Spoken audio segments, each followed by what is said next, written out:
新闻大白话，依旧把国际焦点带您锁定在美国。美国国务卿呢，这个卢比欧昨天呢是跟马斯克当着川普的面是吵了起来。这个画面呢让大家觉得相当的震撼，因为最近几周以来呢，美国国务卿卢比欧对于马斯克他掌管的政府效率部权力高涨，而且又没有人可以监督他、制衡他，有一点点的维持。6号在白宫一场闭门的内阁会议之中呢，就有人揭露了两人不满的情绪终于浮上台面，直接当着美国总统川普的面直接唇枪舌战。那么马斯克也不是省油的灯了，在会中批评呢，这卢比欧你都没有来配合川普政府的联邦人力缩减计划，而且国务院一个人都没裁，卢比欧就很生气了，你到底有没有讲实话？我们明明就有1500位的国务院人员参加优离优退的计划，难道你要把他们给召回，我再重新把他们炒鱿鱼一次吗？那么现在有图有真相了，马斯克跟卢比欧大吵，川普现在呢还轻轻的安抚卢比欧。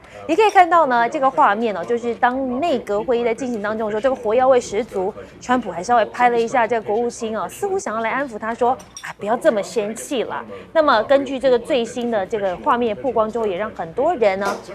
留下了很多想象。川普甚至以全英文大写来回应马斯克跟卢比欧的关系很好，除此以外的声明都是假新闻。最后呢，川普还写上自己的名字的大写的缩写，以示慎重。好，那么现在中美两边呢是不断的在竞赛当中嘛，那么在海陆空都有。那么马斯克居然脱口大白话了，我们带你来看到马斯克说中国的高铁。那么国外客运铁路啊，跟他们比起来哦，真的中国高铁好太多，让美国人真的是好尴尬。在本周的一次投资人会议上，马斯克抨击美国的铁路哦，他说呢，中国还有其他国家比美国好很多的客运铁路都有了，那让美国人很尴尬，对美国人而言也是一种悲哀啊。如果你去中国，你就可以体验到史诗般的高铁之旅。他说，当你回到美国，你会觉得美国的铁路到底是怎么样啊？怎么会这么糟糕啊？而且你来自其他国家，请不要使用我们的铁路哦，这会让你对美国留下非常烂的印象。而马斯克自己的 SpaceX 呢，现在呢也是面临到状况，第8次的发射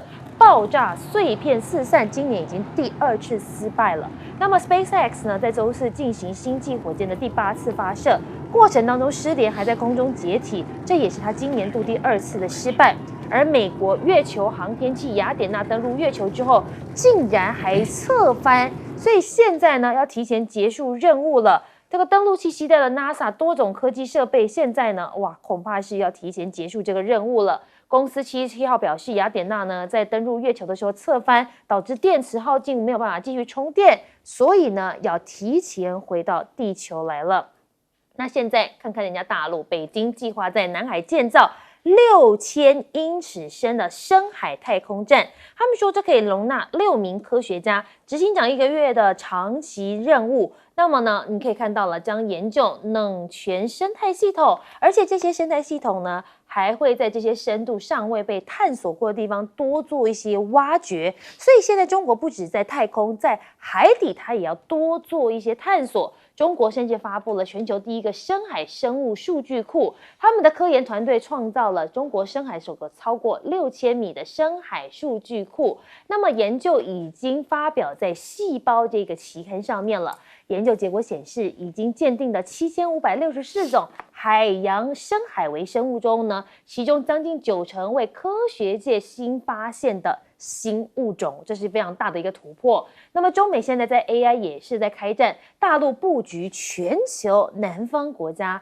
你可以看到担忧国家安全，现在美国政府说要禁用 DeepSeek， 而且还可能不让它上架 App 的商店。但是在《华尔街日报》的报道，基于担忧国家安全，川普政府正在考虑呢，政府设备都不能用 DeepSeek 的聊天机器人，甚至呢，因为 DeepSeek 将用户资料储存于大陆的伺服器当中，他们觉得有非常大的疑虑。CSIS 的战略暨国际研究中心也说了，华为已经囤积够多的晶片，足以制造100万颗人工智慧晶片。扣除瑕疵的话，估计现在已经可以生产到75万颗这样先进的 AI 晶片。所以当初的制裁人家，现在人家似乎已经找到了突破的方法。那现在中国的外交部长王毅就说了，22次的风从南方起，比过去都提出了多1倍。有人就认为全球南方现在要成为关键词了，是不是？风从南方起，潮自南方来，全球南方已经要是关键了呢？那么现在大家都在关切中国在全球南方的人工智慧推进。你可以看到，中国在全球南方的 AI 推进正在重塑全球数字秩序的地缘政治战。中国的 AI 扩张正迅速影响到哪里？非洲、拉丁美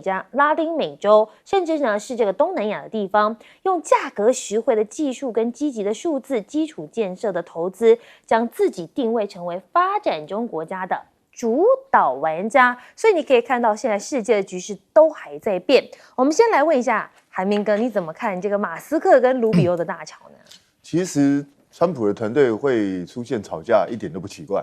因为他们这次川普选的那个团队人本来都个性都跟他很像，都是那种非常鹰派、非常激进的这种个性。那这种人相处在一起不吵架，我觉得才比较奇怪。吵架是很正常的。那只是这个吵架到底代表了什么？是单纯只是两个人意见不合拌嘴呢，还是代表川普团队内部开始出现分裂？我认为这是值得观察的。为什么？因为马斯克虽然他大刀阔斧，确实取得一些成效，但是他一下子裁掉这么多人。而且呢，中间显然出现了一些措施，比如说之前我们就说过了，就是一些防疫相关的人他要把他裁掉，所以后来还要紧急把这些人再找回来。然后现在他们自己内部也发觉一些问题，所以说他们要裁的是那些冗员，是那些没有生产力的人，那些有生产力的人不能被裁掉，甚至还要给他更好的一个待遇。所以他们内部其实已经开始出现一些修正的声浪。那所以马斯克的工作是不是很快就要面临阻挠呢？我觉得大概已经开始要浮现。那卢比欧当然跟这个马斯克拌嘴，对川普来讲，他绝对不希望外人去认为说他团队内部出现裂痕，所以他就不断的说这是 fake news 啊，去叫大家不要轻信啊。可是问题是，你人这么多，嘴这么杂，哪有可能不被外界知道？讲实话，我个人认为，总有一天这个都会浮出台面来的。所以我觉得光是用这种想要用假消息，或是这都外界的这种故意乱传谣言，就要把它掩盖住，我觉得这不太可能的。特别是马斯克是一个你很难管得住的人，因为川普自己都讲了，马斯克其实无求于他，也就是他自己很有钱，他比川普还有钱。那他的事业做这么大，而且遍布全世界，所以他也不是一定要靠美国政府。所以对他来说的话，马斯克只是在借由美国政府来实现他的理想而已。所以你要能够控制马斯克，就变得非常的不容易。那马斯克，你看，光是正常的政府官员总不会去赞扬他国，然后批评自己的国家。那结果他就做了这件事，就说大陆高铁好得不得了，那美国烂。那他讲的是不是事实？是事实，没有错。因为美国的铁路真的很糟，因为美国的铁路真的毫无进步，已经是几十年前的建设，到现在就一直停滞在这个地方。但是问题是，这种话讲出来，那美国人听得进去吗？大家到底是会虚心接受呢，还是会觉得对马斯克产生更严重的反感？其实我觉得恐怕是后者。为什么？因为美国人是一个很自傲的民族，他们不见得能够容许把自己踩在脚底下，然后去赞扬别人。我觉得这马斯克恐怕自己要仔细去思考这样的问题。那至于 SpaceX， 今年当然有点流年不利，那连续2次发射失败。不过我觉得这个也还好，就是发射失败是难免的，只是它是不是能够快速修正？那导致美国本来想要加速推动它的登月计划，所以这个雅典娜上去本来是期望能够多收集一些 data， 然后好为之后的一系列的登陆计划做准备。那现在第一个就共估，因为它一旦侧翻之后，它那个太阳能板就没有办法调整位置，你没有办法调整位置，你就没有办法去接收太阳能，那你就没有办法充电，没办法充电就完蛋。所以这当然也对美国造成一个损失，恐怕美国整个计划也会因此这样开始延宕。所以这些都是有的时候太空探索计划就是这样，反而是中国大陆这几年，我觉得他们还蛮稳扎稳打，失误的几率还蛮低的，然后一步一步都有按照他们预定的计划出来。所以登月到底这个人类2次登月，到底谁会拔得头筹？看起来目前还在未定之天呢。那当然，中国大陆最近公布了一系列他们在深海的探索的这样的一个研究，那发现了很多新物种，那这个对人类的科学当然是有很大的贡献。可是我就是不意外的在网络上看到，那台湾很多酸民都在说啊，这个中国大陆拿出来的数据一定是假的啊，这些东西没有什么用啊，这个对人类有什么帮助啊？我觉得这真的是非常短视，而且就是非常自欺欺人的一种做法。人家的进步，这个是对全人类都有好处的。我们应该赶快，是不是从他提供的这些相关的数据里头，是不是找出能够提升我们自己科学的一些东西，而不只是会酸言酸语？我觉得如果对什么事情都是用这种心态的话，那我们永远都只有固步自封。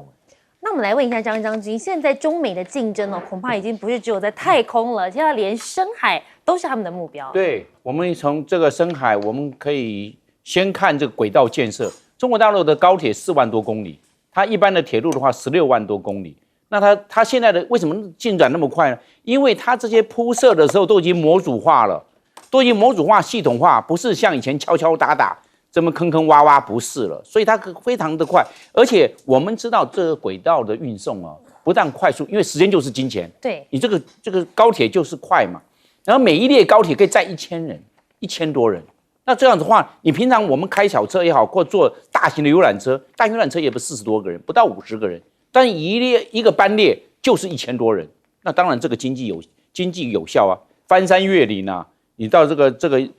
个可以。这个量化运输，大量的运输会造成它经济的效益，而且有听过，其实在大陆坐高铁的人讲，它那个比较稳定，你钱放在那边，把它竖起来还不会掉了，还不会倒，变成倒下去。换句话它蛮稳定的，换句话非常成熟。所以马斯克在这一方面说对中国大陆的这个高铁做赞叹呐，我认为是有他的一个道理，因为马斯克毕竟自己做过，亲临体验呢，他就这个印象就非常的深。再来我们来看呢，他这个 SpaceX 哦，这个今年2次，第一月的时候，元月的时候爆炸失败，第7次。那这一次的话，第8次，那又爆炸了。它飞行不到发射成功，但是飞行不到10分钟爆炸。因为这个 SpaceX 重量100公吨，你看看要把这100公吨的送上太空，那个推力要非常大，所以它这个太空船都是用液态燃料。液态燃料最怕2件事，第一个，它非常怕静电，一静电燃爆炸了。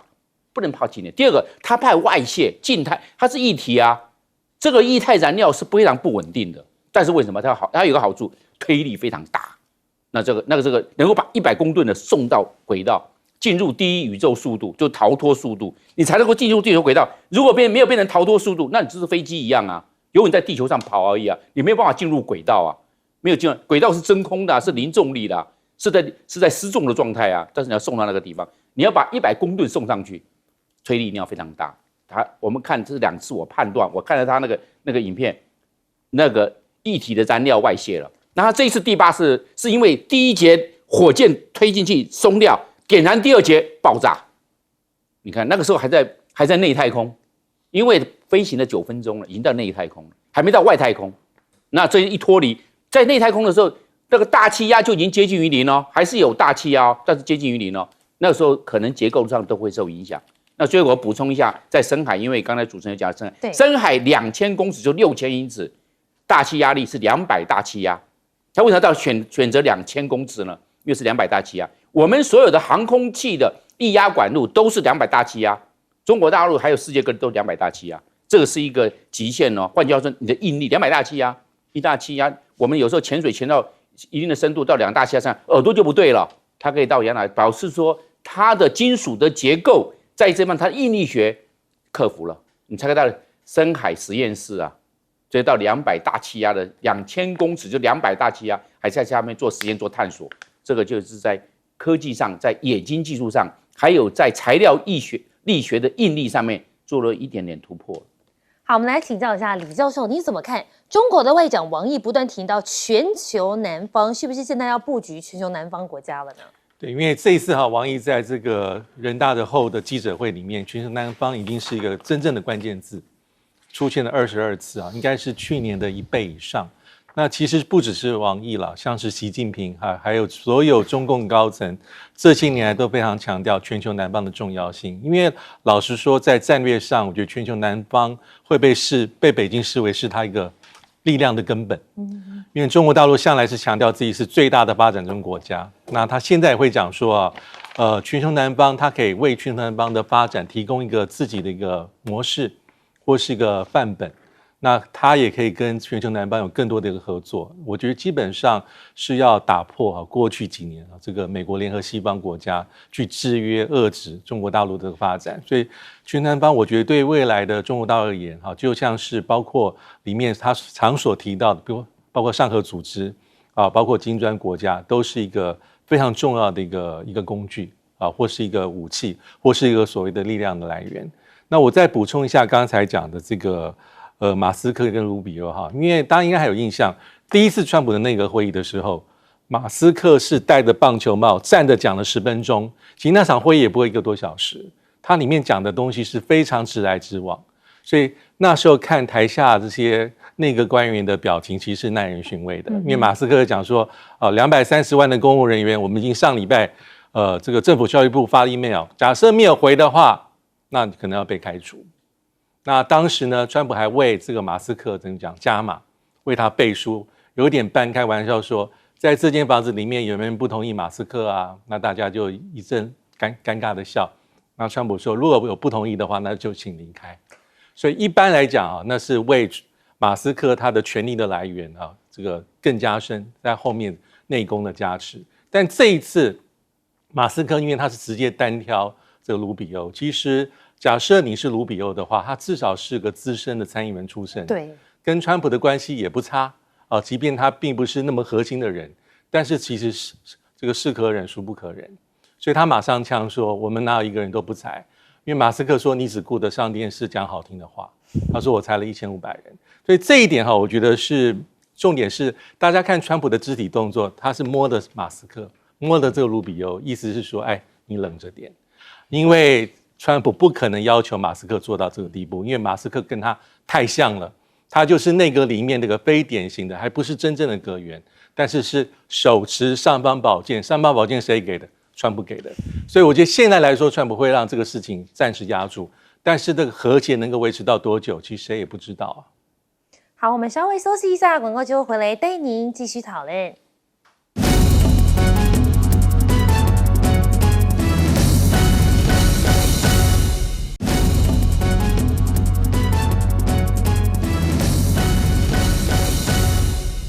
新闻大白话，那么这一集要带您来看看这乌俄战争到底现在怎么样才能够落幕呢？那么我们先带您看到是现在乌克兰没有筹码了，他们要怎么自救呢？你可以看到呢，乌克兰总统泽伦斯基说，乌克兰完全效力于跟美国进行一个建设性的对话。他说，乌克兰全力效力于下周在沙烏地阿拉伯跟美国代表进行的建设性对话，要来探讨结束跟俄罗斯战争的方案。只不过乌克兰的外交部长、幕僚长，那么防长都会出席，就是泽伦斯基他说他自己不会到。那么现在乌克兰之前占据的库斯克战局现在是不是要变了？1万乌军可能被围困，对基辅造成重大冲击。传出深入了这库斯克的乌克兰部队现在已经陷入险境了，因为美国现在也不给支援了，也不给情报，所以有1万名士兵面临了围困的风险。俄军发动了集结反攻，夺回领土，几乎把乌克兰的部队一分为二，而且切断了主力部队的重要补给线。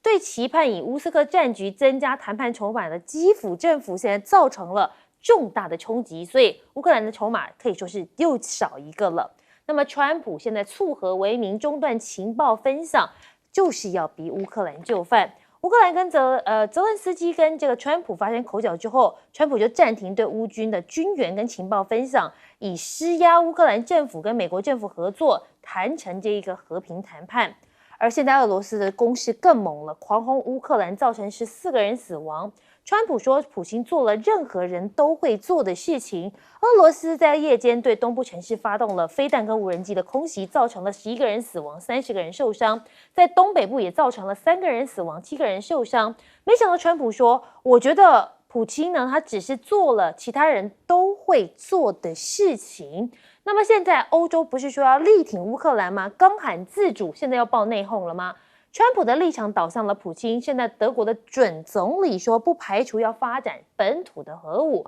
他说呢，柏林当局应该开始讨论，把英法现有的核核组能力扩张，维护欧洲安全。而且呢，这个他的梅尔兹呢，他是说并没有排除发展本土核武的可能性。但是临近乌克兰应对地缘最前线，波兰怎么说？他们打算要让全国成年男性都纳入了所谓的军事训练，他们也想要来自保。那么你可以看到，波兰总理就宣布了计划把男性纳入军事训练，建立一个50万人的军队，面对潜在的战争威胁，而且他们也要考虑发展核武。只不过你可以看到，欧盟的委员会提议向各国提供1500亿的欧元贷款，发展所谓的国防工业。但是呢，法国、德国再次出现了分歧。德国总理肖兹就说了，这项贷款计划应该向一些志同道合非欧盟国家开放，像是什么英国啦、挪威啦、瑞士或土耳其。但是法国总统马克龙就说了，资金不应该用于购买非欧盟国家生产的新的现成武器装备。现在这两位欧洲大头又谈不拢，又起了争执，让大家外界也在看说，那这个欧盟到底能不能团结呢？奥地利的参谋探欧洲的军力，说照了镜子才发现，原来大家都没穿裤子。他说呢，欧洲始终否认，但是慕尼黑的安全会议上，美国拿起镜子让我们照见自己，结果都发现我们真的是没有穿裤子。英军的5长之齿，现在英国陆军的坦克呢，真的是很可怜，能用的只有25辆，其他的不是在维修中，就是呢还在等待维修。所以有人就认为了，这个英国的陆军现在也面临到一个很惨的状况。再来，没有美国的北约还能生存吗？有人就认为问题是欧洲准备好了吗？现在普京反北约是不是反而是12鸟呢？英国媒体报，普京停火的底线就是禁止北约驻军乌克兰。普京说他愿意呢，暂停这个敌对行动，但是你也要让这个北约不能够来介入。此话一出，阻挡了英法派兵的可能性。美国如果要派兵，是不是也要先退出北约呢？俄乌战争传出普京不反对中国派兵到乌克兰去维和，那么现在连澳洲都要参战了吗？他们说澳洲考虑参加乌克兰的维和任务，美军不行，难道现在澳洲小老弟就要来帮忙代劳了吗？我们来问一下彬哥，你怎么看？乌克兰现在是不是筹码已经一个消失了？乌克兰的情况本来就非常糟，因为他现在面临美国全面中断援助，那甚至相关的军事情报也不分享，那这导致乌军现在在战场上都已经快要变得跟瞎子没什么两样。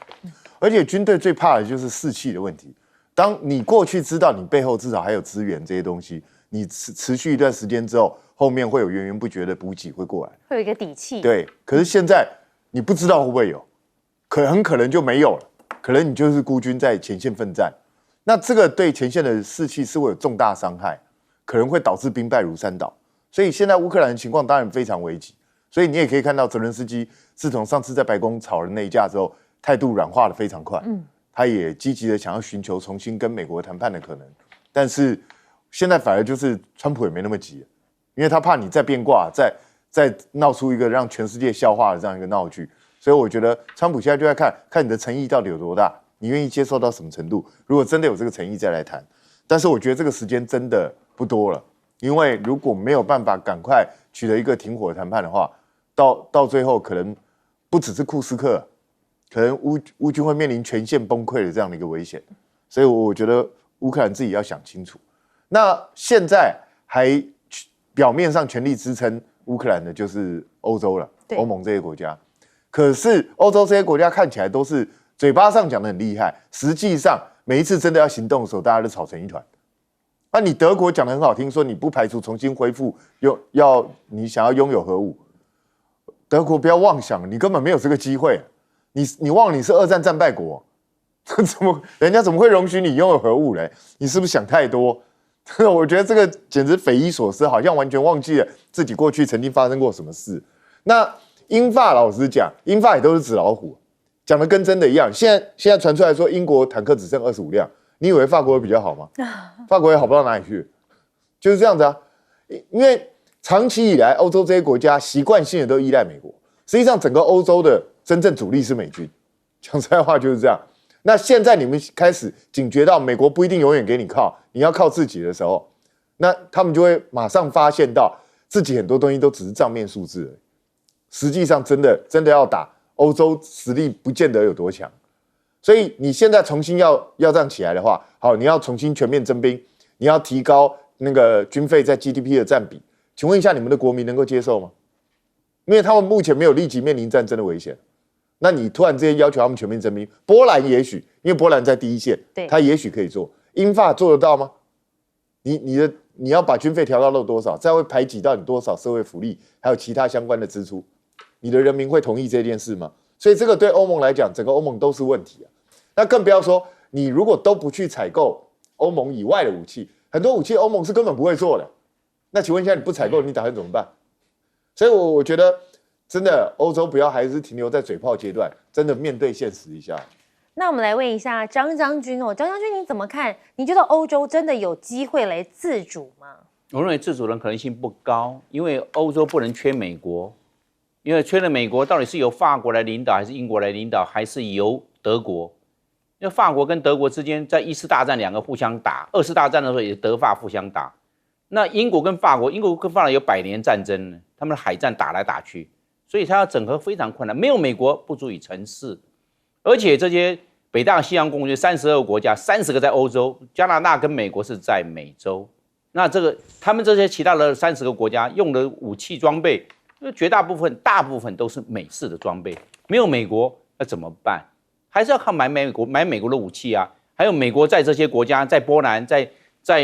甚至在意大利，在德国都有驻军呢。那这样怎么样去？而且这些国家语言都不通，意大利有意大利语，荷兰有荷兰语，德国有德语，法国有法语，西班牙有西班牙语，葡萄牙有葡萄牙语，语言讲的通通都不一样。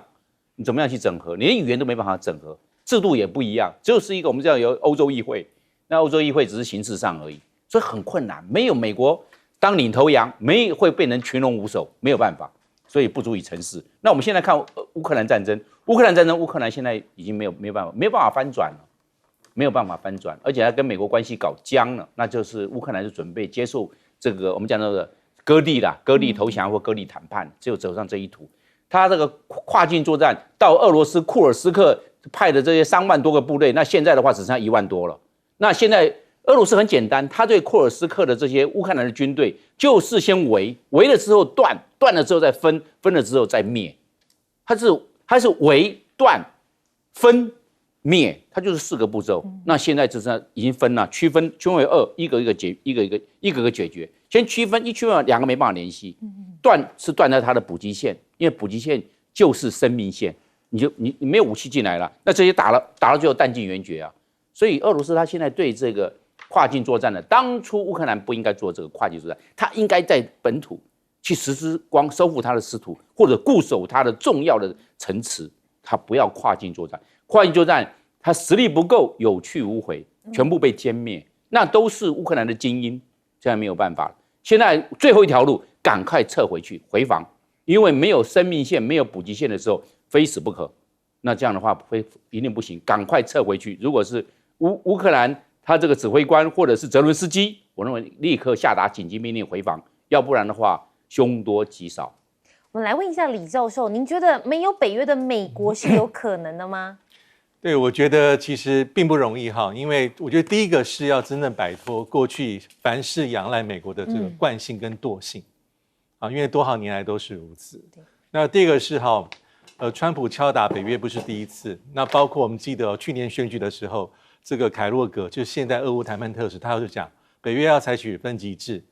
有点像我们什么电影的分级制，你付多少钱才能享受多少这个北约的保护。当时的拜登政府是严加攻击，可是这就是川普的政策，因为他前几天又讲一次，假设你们不负担更多的这个防务分担，北约盟国的话，美国可以不保护你们，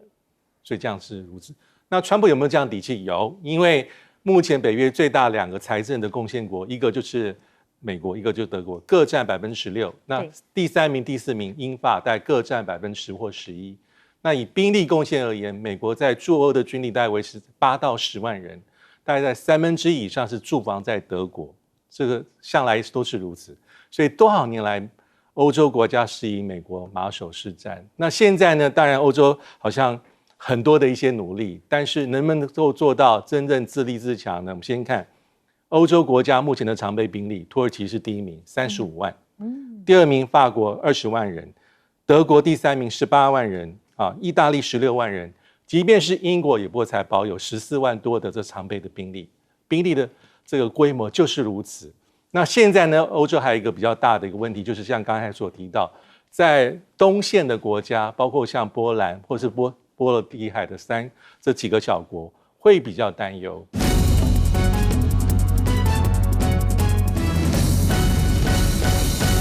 接下来看看在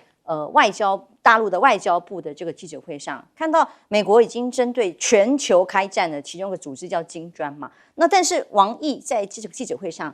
被记者提问了这么长的时间，这么多的问题，多次提到的叫做全球南方。这个包括风从南方起，潮自南方来，世界稳下来，好起来，全球南方是关键，金砖才是全球南方合作的主心骨，增长的发动机，要把大金砖更做大做强。那这就是美国现在最不想要看到的这个场景哦。在人大记者会上，他甚至多次美国媒体分析很多问题，都是问到直接美国7次以上的内容都是在痛批美国，所以美国分析啊，这个叫做战狼外交再现啊。激化民族情绪，内容也是说给国内的民众听的。不过也有分析认为说，川普的交易式外交反而给中国大陆带来了可乘之机，全面开战嘛，刚好让中国可以有更多其他国家的策略联盟的机会。当然，美国瞄准的晶片制裁，这2天连续有几个听证会，其中11号是针对成熟的晶片对大陆来做调查跟可能会有的限制，表示说对于晶片影响力因应措施呢，可能导致的中国晶片加征更多关税啊，这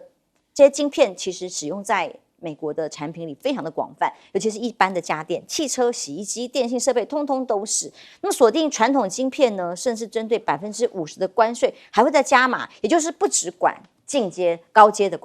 晶片，连传统型的晶片也要来管制了吗？甚至根据《自由时报》这个报道啊，中国最大的晶圆代工厂商中芯国际，因为美国对先进制程的出口管制呢，这些晶片都用在消费电子跟家电领域啊，关税将往这边砍的话，影响将是非常的沉重。根据华府智库最新报告来引述，华为有没有可能已经有自制，甚至抵抗这些所有围堵制裁的能力？因为已经囤积够多的晶片，足以制造出1万颗的人工智慧 AI 晶片，还扣除瑕疵晶片的话，至少有75万颗这种先进的 AI 晶片。就接下来看着咯，因为大陆对于这些科技制裁的手段回应是一直都非常强硬的，各种 AI 科技用崛起的方式来对抗，自己处理自己崛起来对抗美国的围堵的时候，除了看到 DeepSeek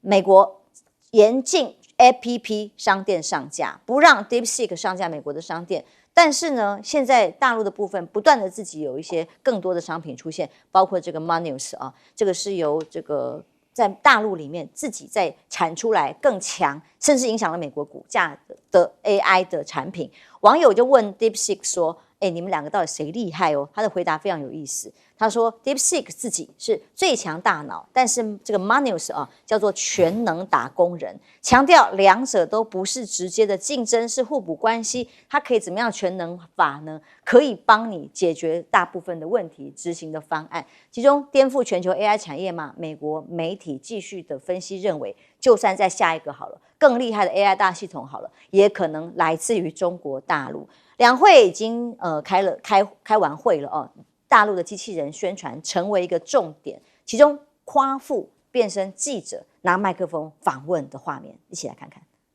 看到这画面里头，这个是机器人就当变记者了，记者都要被取代了。他可以发问，可以回答问题，可以有组织能力，拿着麦克风。那甚至他们还发明了一个可以穿戴式，让摄影记者变轻松，不用自己花力气就可以扛机器。很多我看到现场几个摄影记者都大站好。那同时，大陆的国务院的新同事吗？还有 AI 的虚拟人穿蓝衣大方登场，哇！直接政府工作报告是 AI 人来做了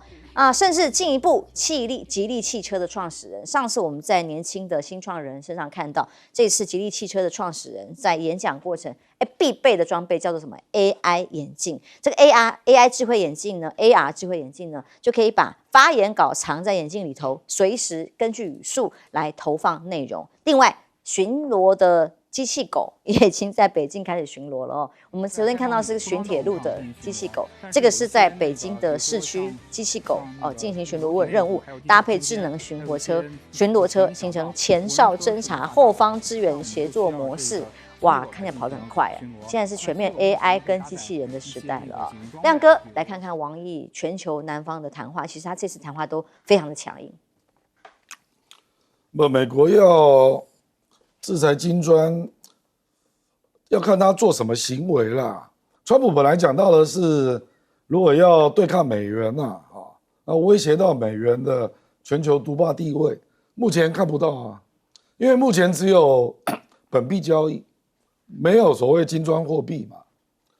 那你本币交易，你有什么好制裁人家的？我中国要拿南非币不行啊，所以我认为目前还提不到了。而且你要搞金砖，那这里面有印度所以我认为他不好拿捏呐。所以我不认为，除非就是真的有所谓金砖币了，可是那个距离金砖国家要设想还蛮远的那或者是说他们自己形成了一个贸易对外的封闭集团，目前也看不到，他们都主张多边的自由贸易体系所以我不知道美国要拿什么理由来制裁金砖多半还是针对中国的个别项目比如说成熟制程晶片，这个本来就没什么好制裁的那美国就要硬要拿来制裁这个叫做根本不做功课了。中国大陆的成熟制程晶片卖到美国的总量大概只有23亿美元，那美国的晶片卖到中国的目前是83亿美元。那我不知道你制裁中国这个意义何在了而且只占美国进口的晶片总量的1.3%，这已经是无聊项目了啦。因为这个很多国家都做得出来，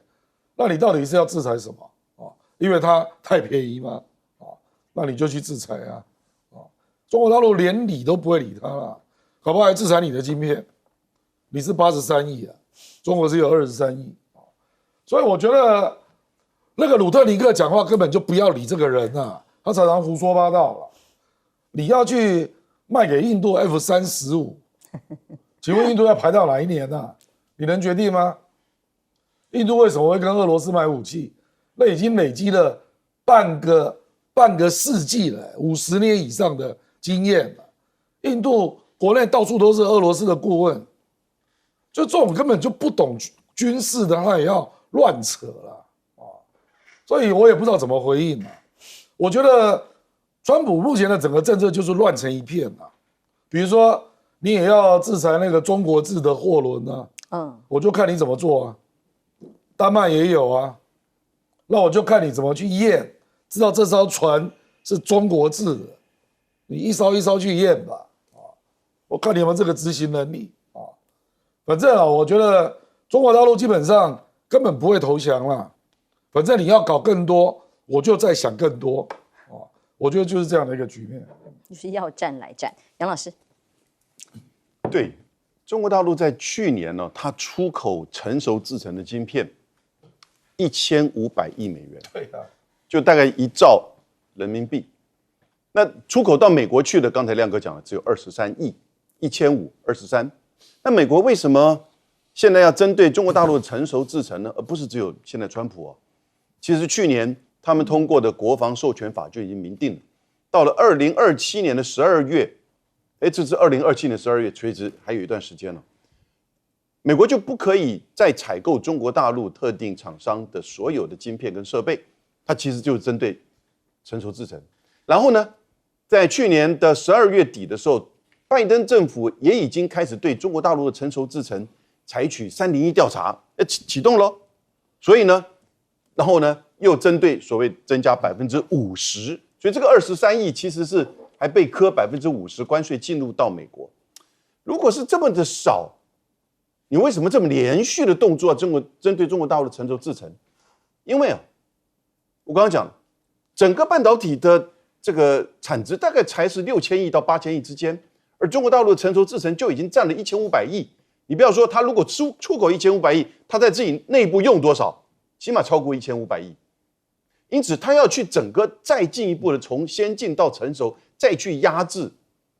中国大陆的这个晶片事业的发展。那你怎么压制？你只进口23亿，长臂管辖。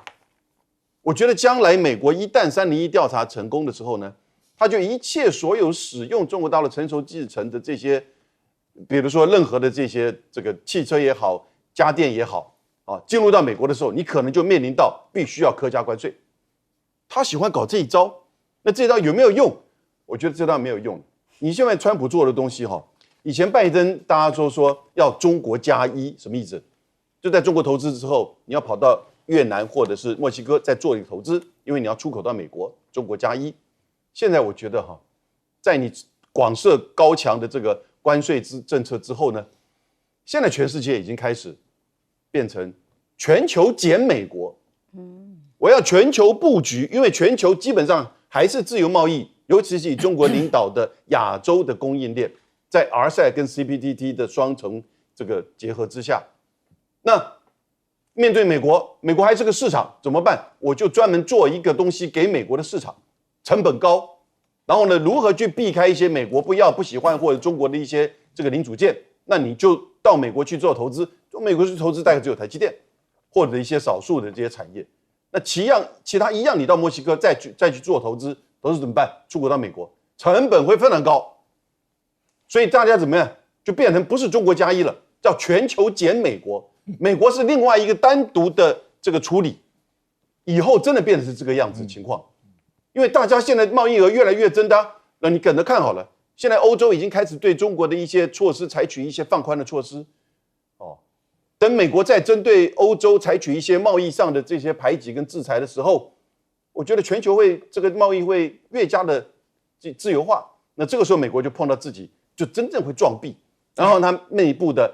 这个通膨的问题、内部的政治的问题、跟他的邻国的问题，通通都会出现。那这个时候呢，川普你怎么变？你来得及变？你有这么聪明吗？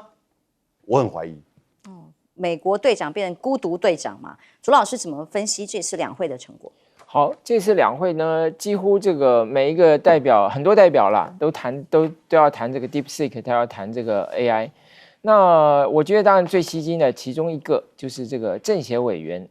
靳东，他说要呼吁要尽早来完成这个 AI 的立法。那靳东是大陆很帅气的一个演员嘛。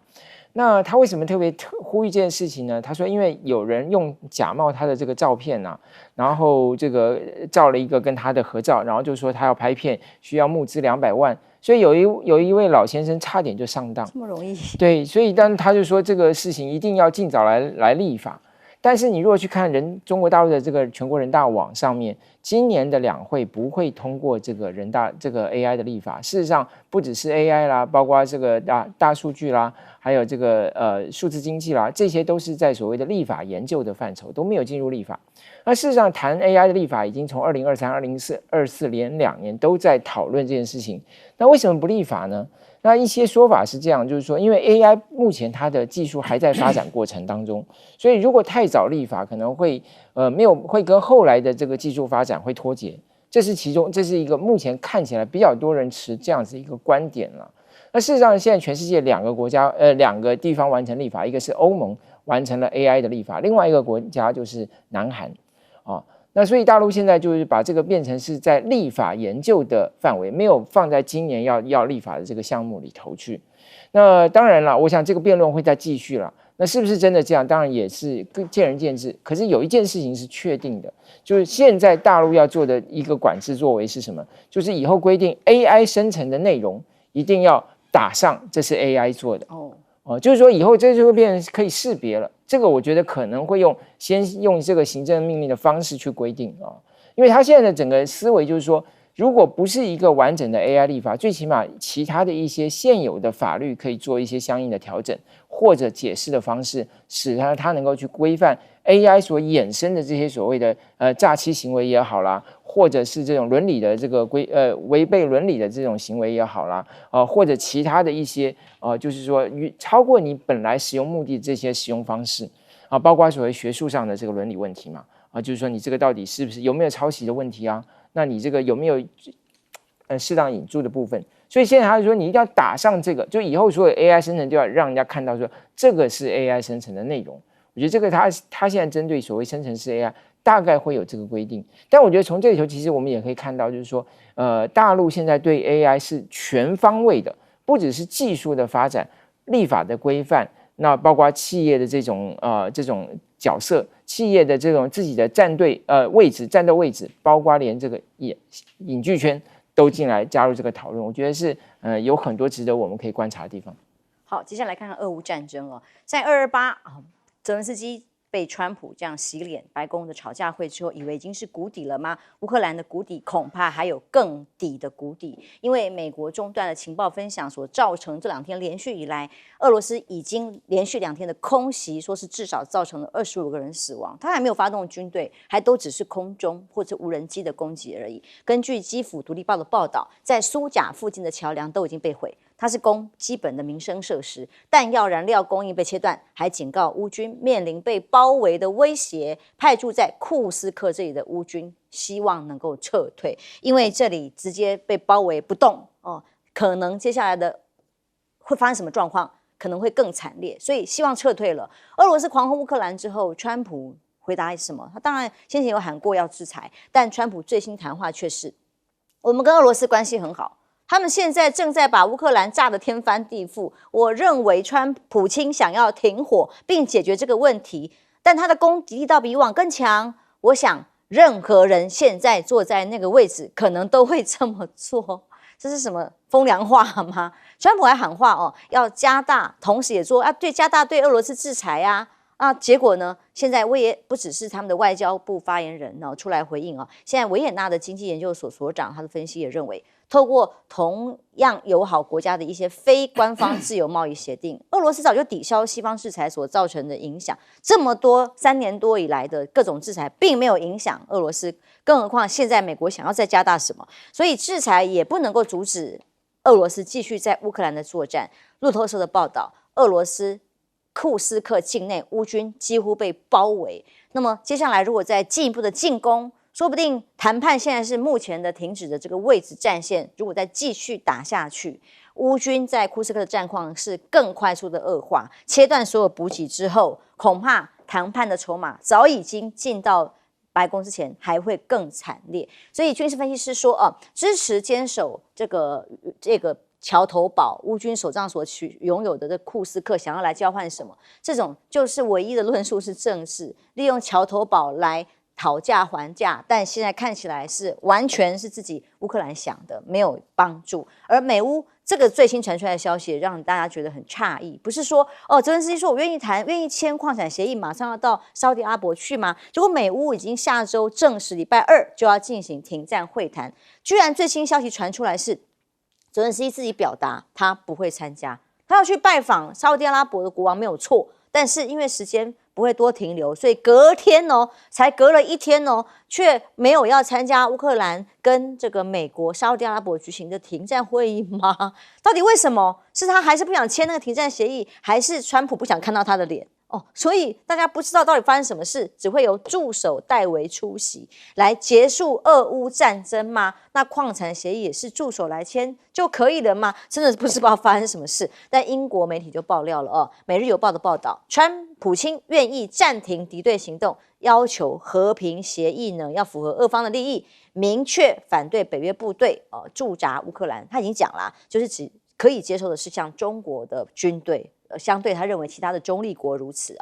美国可能会退北约，欧洲的角色刚刚来宾已经谈了一些其中波兰很紧张，因为邻近嘛，也接收了最多的难民，表达今年国防预算要 GDP 占比到 4.7%，是所有北约成员里面最多的了那么甚至总理也说会努力在今年年底训练模式准备好，把波兰每一位成年男性都接受战争训练，这样才能够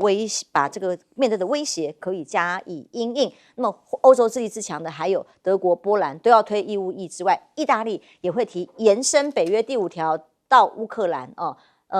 甚至可以加到乌克兰，虽然没有加入北约还有要花更多钱保护欧洲的安全。北约秘书长说要提高军事生产等等的。没有美国以后的北约，专家都认为欧洲有机会更强大吗？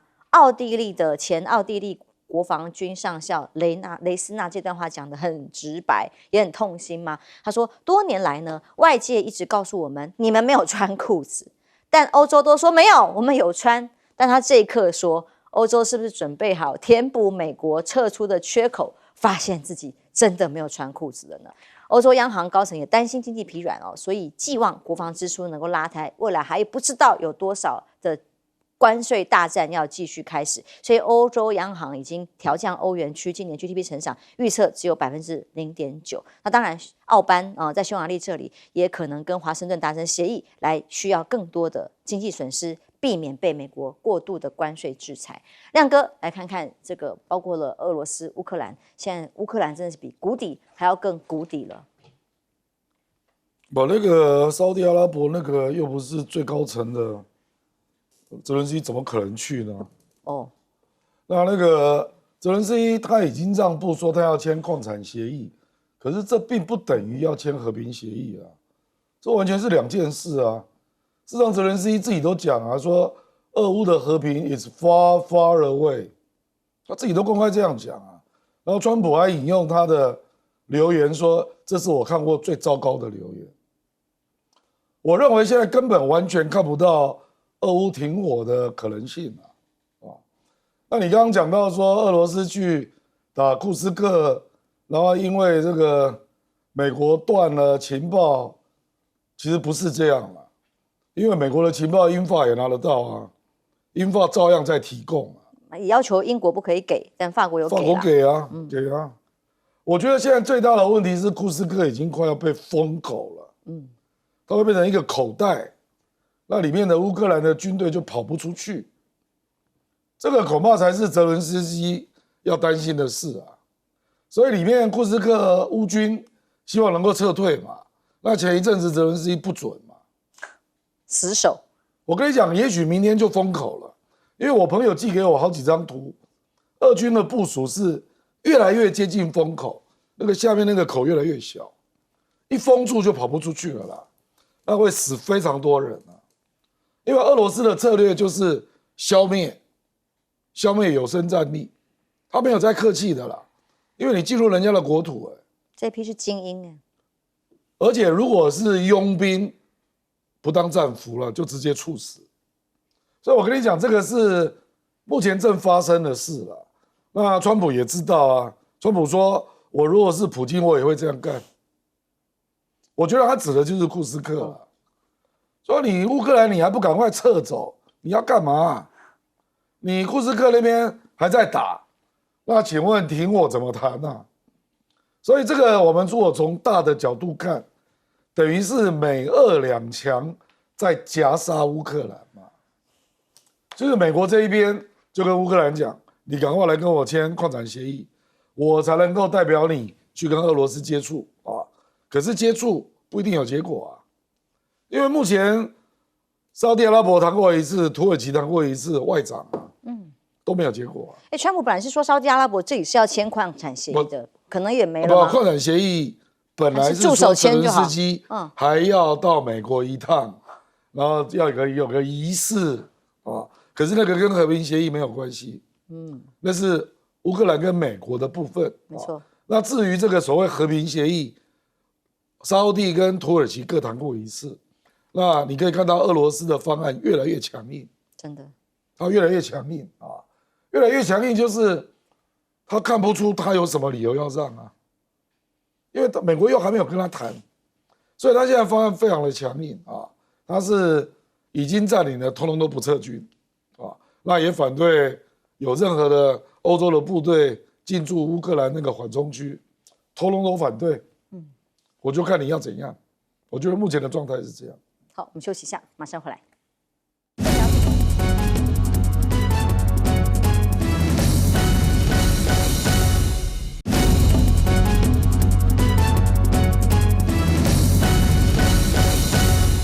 乌克兰的和平协议有没有办法签？那矿产协议到底要怎么配合？现在还不知道。杨老师，其实帮大家整理一下啊，有3个协议，一个是矿产协议，这是美国跟乌克兰川普要的；第2个是停火协议，其实川普是要这个停火协议；第3个才是和平协议。泽连斯基跟欧洲一直看的就是和平协议，但和平协议这个内容太复杂，就很简单，乌东怎么办？他的法律地位，这个东西就会卡在那边。可是川普基本上他是说，那你先停火，停战。所以现在他们要谈的，美国跟乌克兰在沙特阿拉伯要谈的，就是矿物协议加停火协议，就你同不同意停火了？一旦同意了之后呢，美国就会去跟俄罗斯谈。这个时候我们就看川普会不会出现真的跟普京见面哈。那就是谈停火协议。然后呢，美国可能会带着他告知欧洲，那欧洲呢可能会要说，那停火之后的和平怎么安排？那这个时候会再往外延伸啊。所以这个乌克兰角色已经某一点程度被边缘化，没办法，一到了白宫吵架之后呢，其实也不容易了。那这个时候有人在说了，美国会不会退出北约？我个人觉得美国不会退出北约，但最糟糕的情况，美国可能会变成另外一个加拿大，就北约的域外国家。那这个时候，北约就欧洲国家变得里外都不是人，因为你要知道，基本上北约完全是美国军事主导，就是像国王跟诸侯一样，在集体安全式的，从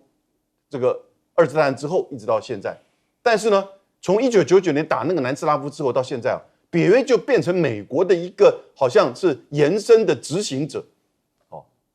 讲是旗手，但是只是那只手。发现到一旦这个主体要给你断掉的时候，你什么都不是，所以呢，你就脱了裤子，什么都不是，里外都不是人，然后呢，自己又没办法去执行。现在北约跟欧洲的安全呢，面临到非常严重的考验，尤其是在俄乌战争停火之后，他根本没有角度去介入。